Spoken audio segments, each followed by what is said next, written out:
ইসলাম বলে মহানবী হযরত মুহাম্মদ সাল্লাল্লাহু আলাইহি ওয়াসাল্লাম আল্লাহর সর্বশেষ রাসূল, আর ঈসা আলাইহিস সালাম ও মুসা আলাইহিস সালাম ছিলেন তারই প্রেরিত নবী। ভাবুন তো, তিনি নবুয়তের আগে নিজ গোত্রের সাথে ৪০ বছর কাটিয়েছেন, আর নবুয়তের পর ২৩ বছর ধরে সেই একই মানুষদের মাঝেই নেতৃস্থানে ছিলেন। তার প্রতিটি কাজই মানুষ লক্ষ্য করত। এখন আমরা দেখব এমন একজন মানুষ, আল্লাহ মাফ করুন, মিথ্যাবাদী হতে পারেন কিনা। একজন প্রতারক বা দরিদ্র ব্যক্তি কখনো রাজাকে অনুকরণ করতে পারে না।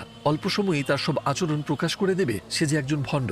ধরা যাক সে কিছুটা অনুকরণ করতে পারলো, কিন্তু কতদিন সে মানুষকে ধোঁকা দিতে পারবে? এক সময় না এক সময় তার মিথ্যা ধরা পড়বেই। এই যৌক্তিক তুলনাটা আমরা বিবেচনা করতে এবং প্রিয় নবী মুহাম্মদ সাল্লাল্লাহু আলাইহি ওয়াসাল্লামের ক্ষেত্রে প্রয়োগ করতে পারি কি? তার নবুয়তের সময়ে তার চারপাশের হাজারো মানুষ তার জীবনের খুঁটিনাটি সব দিক পর্যবেক্ষণ করেছে। আমরা জানি তিনি কোন হাতে খাবার খেতেন, কোন পা আগে রেখে কোন জায়গায় প্রবেশ করতেন, এমনকি তার নখ কাটার নিয়ম পর্যন্ত সবার জানা। সবাই একমত ছিলেন তিনি কখনো মিথ্যা বলতেন না, আর অসাধারণ চরিত্রের অধিকারী ছিলেন। তিনি দিনের পর দিন রোজা রাখতেন, কখনো কখনো